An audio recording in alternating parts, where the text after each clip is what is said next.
या आधी आपण डीके कॉन्स्टंटचं एक्सप्रेशन समजून घेतलं होतं. डीके एक्सप्रेशन किंवा एज ऑफ एनी फॉसिल्स आपण काढू शकतो या decay expression. Decay expression is equal to lambda is equal to काय होतं 2.303 upon T log to the base 10 n0 initial amount of radioactive substance and nt is the number of radioactive atom left. हे होतं आपलं DK expression किंवा आपण डिसइंटिग्रेशन expression हे समजून घेतलं होतं आपण. आता आपल्याला पाहायचं आहे की नेक्स्ट पॉइंट आहे आता half life period of radio substance. आपण आता काय पाहणार आहोत? हाफ लाईफ पिरियड खूप महत्वाचा आहे. Half life period of radio substance. Half life period of radio substance. जे काही रेडिओ सबस्टन्स आहे तर त्या रेडिओ सबस्टन्सचे हाफ लाईफ पिरियड पाहणार आहोत. Half life of radio substance. आता आपल्याला माहिती आहे की रेडिओ ऍक्टिव्हिटी हे फर्स्ट ऑर्डर कायनेटिक्स आहे की नाही. आणि जो रेट असतो डीके रेट म्हणजे rate of radio activity is directly proportional to the initial amount आहे की नाही. तर त्यावेळेस किती रेडिओ सबस्टन्स असतात त्याच्यावर त्याचा डीके होण्याचा रेट असते. पण हाफ लाईफ पिरियड जो असतो हा कॉन्स्टंट असतो कोणत्याही रेडिओ सबस्टन्सचा आहे की नाही. तर they have definite half life period. प्रत्येक रेडिओ सबस्टन्सचा हाफ लाईफ पिरियड हा फिक्स असतो आहे की नाही.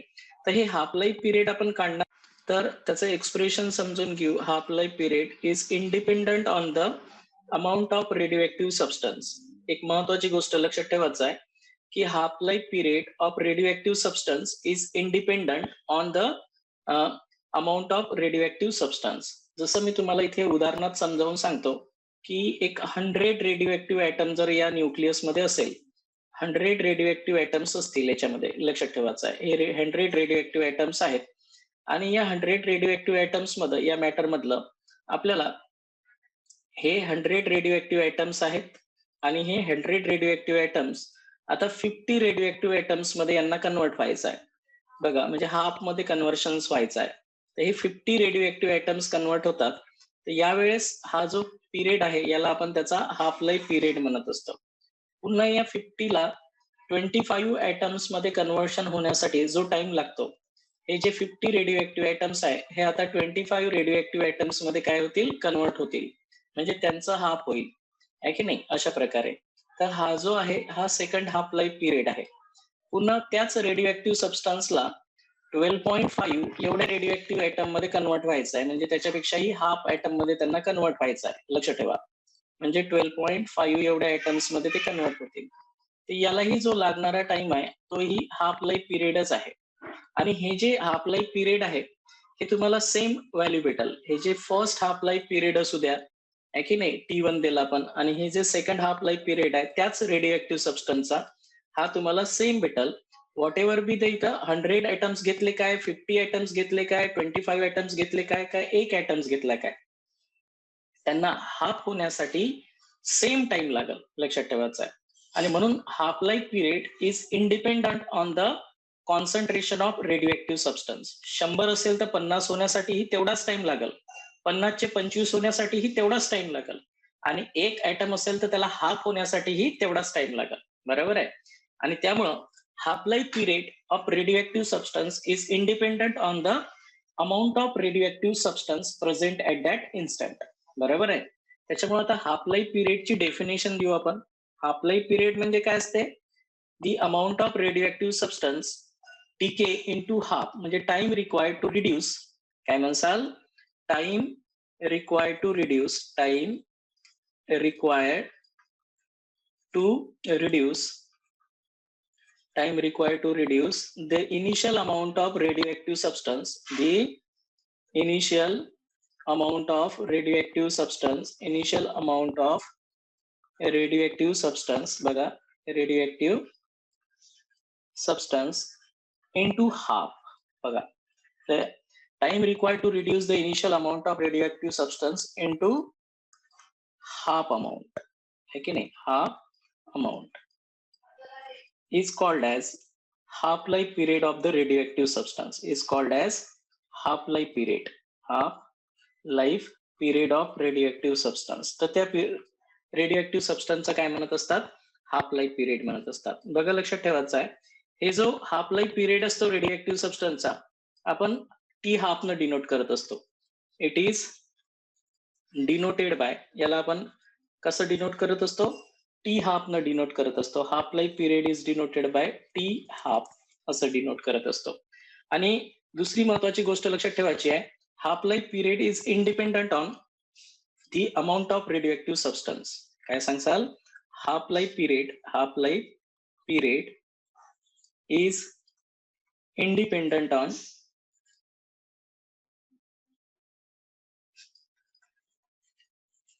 independent on amount of radioactive substance. amount of radioactive substance. तो रेडिओ सबस्टन्स मध्ये किती अमाऊंट आहे त्याच्यावर त्याचा हाफ लाईफ पिरियड डिपेंड नसते. बरोबर आहे. आणि म्हणून half life period is independent on amount of radio substance. आता हाफ लाईफ पिरियडचं एक्सप्रेशन तयार करू आपण. बघा, expression for the half life period, expression तयार करू यांचं. आता एक्सप्रेशन तयार करण्यासाठी आपल्याला माहिती आहे, we know that the decay expressions आहे की नाही, द डिके एक्सप्रेशन आपल्याला माहिती आहे किंवा डिसइंटिग्रेशन एक्सप्रेशन माहिती आहे ना. तर डिके एक्सप्रेशन मध्ये आपल्याला कॉन्सन्ट्रेशन रिमेन आणि इनिशियल कॉन्सन्ट्रेशन किती राहिलं किती टाइम मध्ये ते आपल्याला माहिती असते. तर डिके इक्वेशन काय आपलं, lambda is equal to 2.303 upon T log to the base 10 n0 initial amount of radioactive substance आणि n is the number of radioactive substance left after time t. n काय आहे? number of radioactive atom left after time t. but half life period, पण आपण हेच expression आता half life period साठी घेतलं असतं. But for half life period जेव्हा आपण हे हाफ लाईफ पिरियड साठी घेऊ आहे की नाही, हेच एक्सप्रेशन टाइम आणि अमाऊंट रिमेन यांचं जर एक्सप्रेशन्स आपण हाफ लाईफ पिरियड साठी घेऊ तर टी इज इक्वल टू काय घ्यावं लागेल आपल्याला, टी हाफ, म्हणजे हाफ टाइम साठी, म्हणजे त्याचं अमाऊंट अर्ध होण्यासाठी जो टाइम लागतो त्याला आपण टी हाफ म्हणत असतो. अँड फायनल जे अमाऊंट रिमेन राहील, amount remain after time T म्हणतो ना, तर टी हाफ टाइम नंतर जे अमाऊंट रिमेन राहील ते इनिशियलच्या काय राहणार आहे, हाफ राहणार आहे. इनिशियलला n0 तर त्याच्या हाफ राहील आहे ना. तर put this value in about equations for half life period. Half life period साठी जर हे या इक्वेशन मध्ये आपण पुटअप केलं तर लॅम्बडा इज इक्वल टू 2.303. आता टीच्या जागी आपण टी हाफ लिहिणार आहोत हाफ लाईफ पिरियड काढण्यासाठी. लॉग टू द बेस 10 हे काय राहणार आहे, n0. आता अमाऊंट लेफ्ट किती राहणार आहे, n0/2 आहे की नाही. तर याला सॉल्व्ह करू आपण. याला सॉल्व्ह करतो म्हणजे हे n0 काय होईल, कॅन्सल होईल. म्हणजे लॅम्बडा इज इक्वल टू काय येणार आहे तुमचं, 2.303 अपॉन टी हाफ. बरोबर आहे. Log to the base 10. आता हे 2 होईल, हे वरत जाईल 2, n0 कॅन्सल झालं तर log 2 ची व्हॅल्यू आपण पुटअप करू इथे या इक्वेशन्स मध्ये. Lambda is equal to 2.303 upon T half. बरोबर आहे. log 2 ची व्हॅल्यू किती येत असते बघा, लक्षात ठेवायचं आहे. लॉग टेबल मध्ये लॉग व्हॅल्यू आहे कॅरेक्टरिस्टिक 0 इलेचा आणि 3010 हे लॉग टेबल मध्ये याची व्हॅल्यू आहे. त्याच्यामुळे मी इथे व्हॅल्यू देतो 3010 आहे की नाही. आता हे व्हॅल्यू आपण सॉल्व्ह केली आहे की नाही. याला जर सॉल्व्ह याचा आन्सर येते 0.693 अपॉन टी हाफ, हे याचा आन्सर येते, लक्षात ठेवायचं आहे. त्याच्यामुळं मी काय लिहिणार आहोत, टी हाफ इकडे घ्या. T half is equal to काय येणार आहे, 0.93 अपॉन लॅम्बडा. आलं लक्षात मी काय केलंय ते बघा, लक्षात ठेवायचं आहे. हे जे फायनल एक्सप्रेशन तयार झालं तुमचं, तर हे झालं हाफ लाईफ पिरियडचं एक्सप्रेशन. कशाचं एक्सप्रेशन झालं, हाफ लाईफ पिरियड. आता या हाफ लाईफ पिरियड मध्ये कुठेतरी कॉन्सन्ट्रेशनची टर्म डिपेंड आहे का, नाही. म्हणजे half life time is independent concentration of radio substance. म्हणजे त्यावेळेस तो रेडिओ सबस्टन्स किती होता याच्यावर त्याचा हाफ लाईफ पिरियड डिपेंड राहत नाही, लक्षात ठेवायचं आहे. म्हणून या एक्सप्रेशन लिहितो, this is the expression of half life period. हे हाफ लाईफ पिरियडचं एक्सप्रेशन आहे. आता there is no concentration terms involved in the half life equations. या हाफ लाईफच्या पिरियडच्या इक्वेशन मध्ये कोणतीच कॉन्सन्ट्रेशनची टर्म्स नाहीये. म्हणून half life period is independent on the concentration of radio substance. म्हणजे तुमची 100 रेडिओ ऍटम असेल तर त्याला 50 होण्यासाठीही तेवढाच टाइम लागतो आणि 50 चे 25 होण्यासाठीही तेवढाच टाइम लागतो. आणि 25 चे 12.5 होण्यासाठी तेवढाच टाइम लागतो आणि 1 जरी असेल तर त्याचा हाफ होण्यासाठीही तेवढाच टाइम लागत असतो. म्हणजे it is independent on the concentration of the radio substance. तुम्ही रेडिओ सबस्टन्स किती काही घ्या, त्याचा हाफ लाईफ पिरियड कॉन्स्टंट राहणार आहे. समजलं, लक्षात आलं? आता हे जे हाफ लाईफ पिरियड आहे हे डीके कॉन्स्टंटशी इन्व्हर्सली रिलेटेड असते. टी हाफ बघा लक्षात ठेवायचं आहे, is inversely related to decay constant. आता जितकं जास्त डीके असतील, डीके कॉन्स्टंटची व्हॅल्यू असेल तेवढा हाफ लाईफ पिरियड कमी असेल. मोर द डीके कॉन्स्टंट आहे की नाही, म्हणजे जितका जास्त फास्ट डीके होत असेल एका युनिट टाइम मध्ये आहे की नाही, तर तेवढा जास्त त्याचा काय राहणार, त्याचा हाफ लाईफ पिरियड तेवढा कमी राहणार आहे. जास्त जर डीके कॉन्स्टंट असेल तर हाफ लाईफ पिरियड कमी राहील.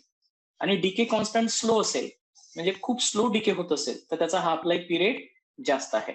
असं हे इक्वेशन्स आपल्याला क्लिअर करते. बरोबर आहे? हे झालं हाफ लाईफ पिरियडचे इक्वेशन्स.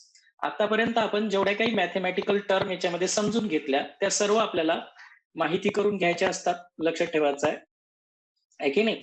जेवढे काही मॅथमॅटिकल टर्म असतात ते आपल्याला पूर्ण पाठ पाहिजेत. आपण सर्वात पहिल्यांदा रेट ऑफ रेडिओ ऍक्टिव्हिटी हा टर्म पाहिली होती, रेट ऑफ रेडिओ ऍक्टिव्हिटी. तर रेट ऑफ रेडिओ ऍक्टिव्हिटी आपण काय केलं होतं, मायनस dn अपॉन dt आहे की नाही. त्यानंतर आपण दुसरा महत्वाची टर्म समजून घेतली होती याच्यातनी, डीके लॉ किंवा डिसइंटिग्रेशन लॉ आहे की नाही. डीके लॉ समजून घेतला होता आपण. डीके लॉ काय म्हणते की हे जे रेट ऑफ रेडिओ ऍक्टिव्हिटी आहे dn upon dt is directly proportional to the number of radio active atom present at that instant. जितके जास्त रेडिओ ऍक्टिव्ह ऍटम त्या रेडिओ सबस्टन्स मध्ये असतील तेवढं त्याचा युनिट टाइम मध्ये तेवढे नंबर ऑफ रेडिओ ऍटम जास्त डीके होतील. म्हणजे त्यावेळेस किती रेडिओ ऍटम होते त्याच्यावर त्याचा डीके होण्याचा रेट डिपेंड आहे की नाही. म्हणजेच आपण असं घेतलं होतं dn upon dt is equal to lambda n आहे की नाही. अशा प्रकारे यालाच आपण थोडंसं सिम्प्लिफाईड केलं होतं, minus dn upon n is equal to lambda dt. म्हणजे काही युनिट टाइम मध्ये नंबर ऑफ रेडिओ ऍटम किती डिसइंटिग्रेट होत असतात हे कॉन्स्टंट असते. That is the decay expressions. बरोबर आहे. त्यानंतर हे तिसरी टर्म झाल्यानंतर डीके कॉन्स्टंट झाल्यानंतर डीके इक्वेशन्स तयार केलं होतं आपण. काय केलं होतं, डीके इक्वेशन्स. तर हे डीके इक्वेशन्सही आपल्याला माहिती पाहिजे. काय होतं आपलं decay equations, lambda is equal to 2.303 upon T log to the base 10 n0 upon n. हे होतं आपलं डीके इक्वेशन. यातल्या प्रत्येक टर्म माहिती पाहिजे. It is the initial amount of radio substance. हे इनिशियल अमाऊंट असते कोणाचं, रेडिओ सबस्टन्सचं. आणि हे अमाऊंट लेफ्ट असते. काय असते, amount left. After time T, T is the time. या टाइम नंतर इतका अमाऊंट काय होत असते, लेफ्ट होत असते. तर यांच्याहून आपण एज ऑफ फॉसिल काढू शकतो.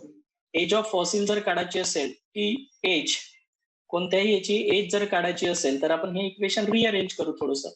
टी या साईडनं घेऊ, लॅमडा या साईडनं आणू. 2.303 upon lambda log to the base 10. n0 means initial amount of radioactive substance आणि n is number of radioactive atom disintegrate. हे सुद्धा आपल्याला एखाद्या फॉसिलची एज वगैरे काढण्यासाठी जर दिलं असेल तर हे वाले इक्वेशन्स आपण यूज करणार आहोत. आणि फायनली हाफ लाईफ पिरियडचे इक्वेशन्स आपण पाहिलेलं आहे. बरोबर आहे. हाफ लाईफ पिरियडचे इक्वेशन्स काय, half life period of radio substance. Half life period आपण टी हाफ न डिनोट करत असतो. बरोबर आहे. हाफ लाईफ कॅल्क्युलेट करण्यासाठी काय फॉर्म्युला आहे, 0.693 अपॉन लॅमडा. हे आपला हाफ लाईफ पिरियडचं इक्वेशन्स आहे की नाही. तर हे पूर्ण मॅथमॅटिकल टर्म तुमच्या लक्षात असल्या पाहिजे. तुम्हाला डीके कॉन्स्टंटही काढता येईल याच्याहून आहे की नाही. जर तुम्हाला हाफ लाईफ पिरियड दिला असेल तर तुम्हाला डीके कॉन्स्टंटही काढता येईल. क्लिअर आहे. 0.693 अपॉन टी हाफ असं आपल्याला डीके कॉन्स्टंटही काढता येईल, हाफ लाईफ पिरियडही काढता येईल. तर कोणतीही एक टर्म दिली तर दुसरी तर काढता येणारच आहे. तर त्यासाठी हे आपल्याला मॅथमॅटिकल एक्सप्रेशन समजून घेणं आवश्यक होते. आता आपण जे रेडिओ ऍक्टिव्हिटी स्टडी करत असतो त्यांचे युनिट आपण समजून घेतले होते. ऑब्जेक्टिव्ह मध्ये आपल्याला युनिट सुद्धा विचारतात आहे की नाही. आणि म्हणून आपण युनिट ऑफ रेडिओ ऍक्टिव्हिटी काय करणार आहोत, युनिट ऑफ रेडिओ ऍक्टिव्हिटी, जी ऍक्टिव्हिटी आहे ना, म्हणजे ऍक्टिव्हिटी म्हणजे काय, एखाद्या रेडिओ ऍक्टिव्ह सबस्टन्स मधून जे अल्फा बीटा गॅमा रेडिएशन निघत असतात पर युनिट टाइम्स मध्ये, ते झाली त्याची ऍक्टिव्हिटी, आहे की नाही. तर त्याच्यामुळं रेट ऑफ रेडिओ ऍक्टिव्हिटी आपण कशातनी एक्सप्रेस करत होतो, बघा लक्षात ठेवायचं आहे, कोणत्या याची, rate of radio activity, radio activity याच्यावरूनच आपण युनिट तयार करणार आहोत. रेट ऑफ रेडिओ ऍक्टिव्हिटी म्हणजे काय, number of radio active atom disintegrate in a unit time interval. तर रेट ऑफ रेडिओ ऍक्टिव्हिटी जे आहे, तर ते आपण डिसइंटिग्रेशन पर सेकंद कशामध्ये एक्सप्रेस करणार आहोत, डिसइंटिग्रेशन पर सेकंद यांच्यामध्ये. बघा लक्षात ठेवायचं आहे, डीएसपी म्हणजेच काय होते, डिसइंटिग्रेशन पर सेकंद. काय, डिसइंटिग्रेशन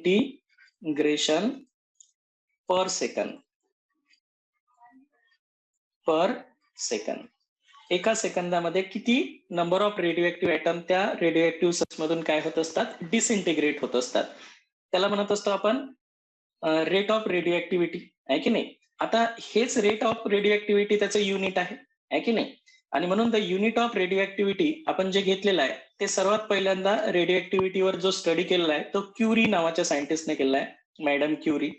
आणि त्यामुळं आपण रेडिओ ऍक्टिव्हिटीचं जे युनिट आहे, आता हे डिसइंटिग्रेशन पर सेकंद मध्ये घेऊ शकतो. म्हणजे एखाद्या रेडिओ ऍक्टिव्ह सबस्टन्स मधून जे अल्फा बीटा गॅमा रेडिएशन निघतात, हे disintegration per second, disintegration per minute, disintegration per hour, disintegration per week, disintegration per year असंही कॅल्क्युलेट करू शकतो. डिपेंड आहे की तो radio active substance fast decay होतो का स्लो डिके होतो. पण आपण याला डिसइंटिग्रेशन पर सेकंद एक्सप्रेस करतो, बरोबर आहे. तर ऍक्च्युअली जे युनिट ऑफ रेडिओ ऍक्टिव्हिटी आहे ते कोण मांडलेलं आहे, क्युरीनं. आणि म्हणून unit of radio activity is curie. काय असते, क्युरी हे युनिट असते. म्हणून युनिट ऑफ रेडिओ ऍक्टिव्हिटी, जे रेडिओ ऍक्टिव्हिटीचं युनिट आहे ते काय आहे, क्युरी आहे, इज क्युरी. बघ ठेवायचं आहे, हे काय आहे, क्युरी आहे. आणि क्युरी आपण सी आय यानं दर्शवत असतो, कॅपिटल सी स्मॉल आय. आता ऍक्च्युअली 1 क्युरी म्हणजे किती होते, हे जसं आपण इथं सांगितलेलंच आहे. त्यांनी सांगितलंय की 1 curie means 3.7 into 10 raised to power 10 disintegration per second, 10 raised to power 10 disintegration per second, आहे की नाही. तर अशा प्रकारे 1 curie is equal to 3.7 into 10 raised to power 10 disintegration per second. पण आपल्याला हेही माहिती आहे की युनिट ऑफ रेडिओ ऍक्टिव्हिटी कोण दिलेलं आहे, बेक्विरियलनं दिलेलं आहे. दुसरं जे युनिट आहे ते कोण मांडलेलं आहे, बेक्विरियलनं. म्हणून unit of radio activity, another unit of radio activity जे आहे, unit of radio activity is also becquerel. बेक्विरियलनं सुद्धा दिलेलं आहे. तर बेक्विरियलचंही युनिट काय आहे समजून घेऊ आपण. बेक्विरियल आपण त्याला BQ स्मॉल मध्ये डिनोट करणार आहोत, ऍब्रिव्हेटेड. आता यांचं म्हणणं आहे की 1 बेक्विरियल, बघा लक्षात ठेवायचं आहे, 1 becquerel is equal to 1 disintegration per second. म्हणजे सरळ सरळ 1 becquerel is equal to 1 disintegration per second. तर मग आता 1 curie is to how much disintegration per किंवा बेक्विरियल असं जर विचारलं तर सरळ सरळ काय होणार आहे, 1 क्युरी तुम्हाला सर्वांनाच माहिती आहे. 1 क्युरी इज इक्वल टू किती आहे, 1 curie is equal to 3.7 into 10 raised to power 10 disintegration per second आहे. त्यामुळे आता 1 curie is equal to how much becquerel किती होईल, तेवढंच होईल. कारण 1 becquerel is equal to 1 disintegration per second. त्याच्यामुळे 3.7 into 10 raised to power 10 बेक्विरियल. अशा प्रकारे समजून राहिलं मी काय सांगितलं आहे ते. तर हे झाले युनिट ऑफ रेडिओ ऍक्टिव्हिटी. तर रेडिओ ऍक्टिव्हिटीचे युनिट आपल्याला माहिती झाले. आता यांच्यावर सिंपलशे प्रॉब्लेम सुद्धा दिलेले असतात, तर ते प्रॉब्लेम आपल्याला सॉल्व्ह करता आले पाहिजेत, आहे की नाही. तर इथपर्यंत तुमच्या लक्षात आलं असेल मी आज काय शिकवलं ते, है ना. तर ह्या साऱ्या मॅथमॅटिकल टर्म किंवा हे सर्व इक्वेशन्स आपल्याला सर्वांना आलेच पाहिजे. तो आपल्याला पाहायचा आहे आता कंपॅरिझन बिटवीन, काय सांगायचं आहे तुम्हाला, कंपॅरिझन बिटवीन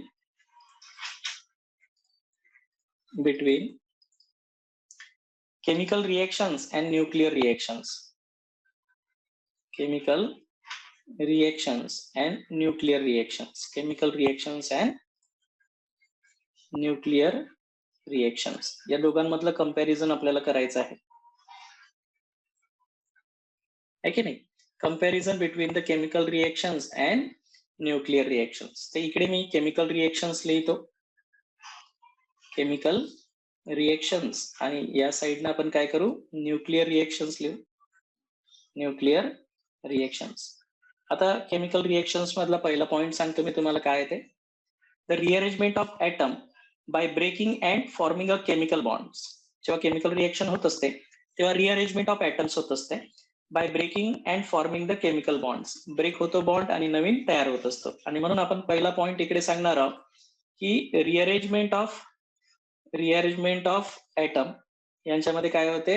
रिअरेंजमेंट होते ॲटम्सचं, आहे की नाही? Rearrangement of atoms by breaking, काय होऊन? Breaking and forming of chemical bonds. तुम्हाला माहिती आहे की जेव्हा रिएक्शन होत असते तेव्हा ॲटम म्हणजे फंक्शनल ग्रुप ब्रेक होत असतो, ॲटम ब्रेक होत असतात आणि नवीन केमिकल बॉन्ड तयार होत असते.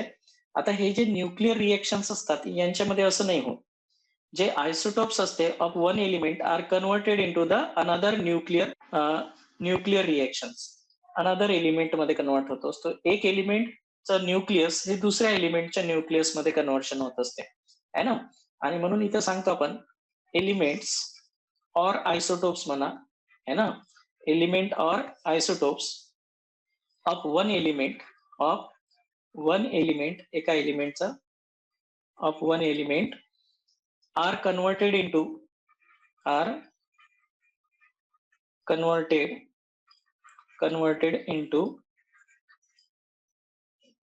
another element.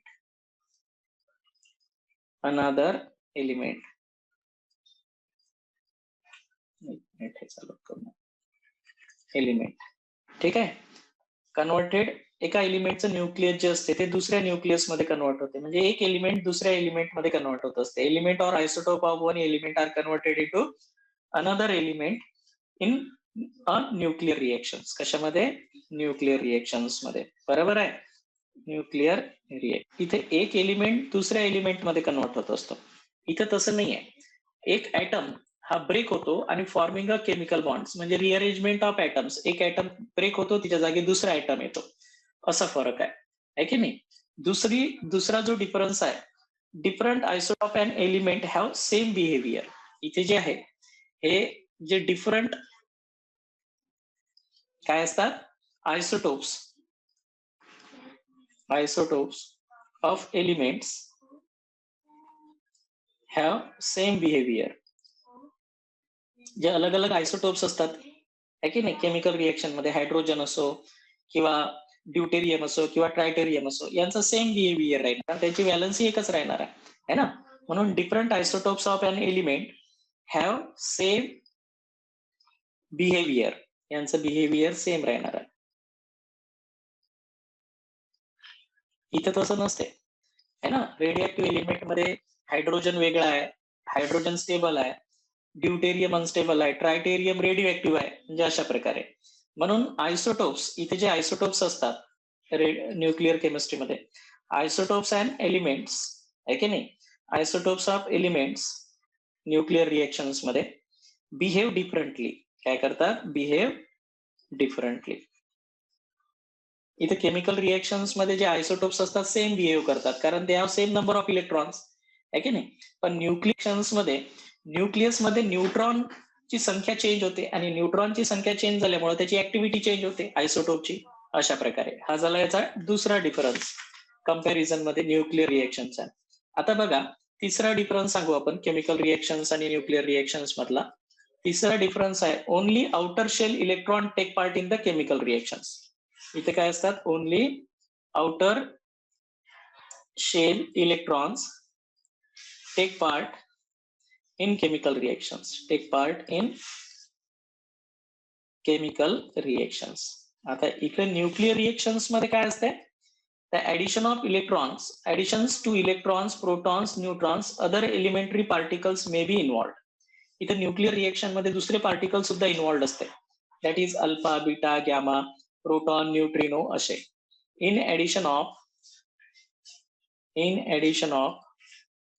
in additions to electrons, protons, neutrons यांच्या व्यतिरिक्त है ना, other particles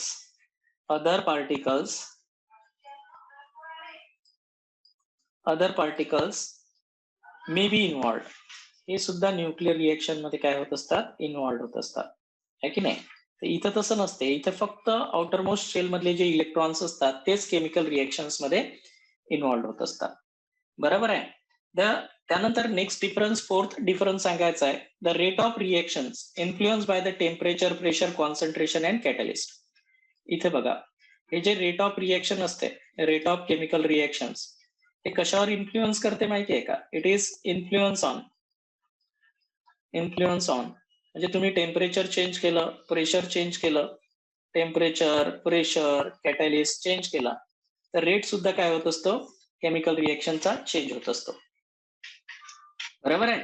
पण इथे तसं नाहीये, लक्षात ठेवायचं आहे. इथे काय होणार आहे की rate of nuclear reactions are unaffected by temperature, pressure and catalyst, आहे की नाही. हे जे असते रेट ऑफ न्यूक्लियर रिएक्शन्स, जे न्यूक्लियर रिएक्शन्स असतात, तर त्यांचा रेटवर कोणताही फरक पडत नाही. कशाचा? टेम्परेचरचा, प्रेशरचा आणि कॅटलिस्टचा. Rate of nuclear reactions are unaffected by temperature, pressure and catalyst. अशा प्रकारे समजून राहिलं मी काय म्हटलं आहे ते. आणि जेव्हा केमिकल रिएक्शन्स होत असते तेव्हा small amount of energy release होत असते, है की नाही. In chemical reactions accompanied by relatively small amount of energy. ती small amount of energy is loss during the chemical reactions. Small amount of energy change occur during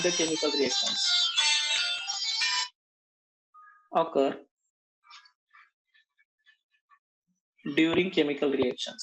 During chemical reactions. आणि इथे काय होत असते की न्यूक्लियर रिएक्शन्स मध्ये खूप जास्त large amount of energy change होत असते. की large amount of energy change occur during nuclear reactions. तर हे डिफरन्स आहे केमिकल रिएक्शन्स आणि न्यूक्लियर रिएक्शन्स मध्ये. क्लिअर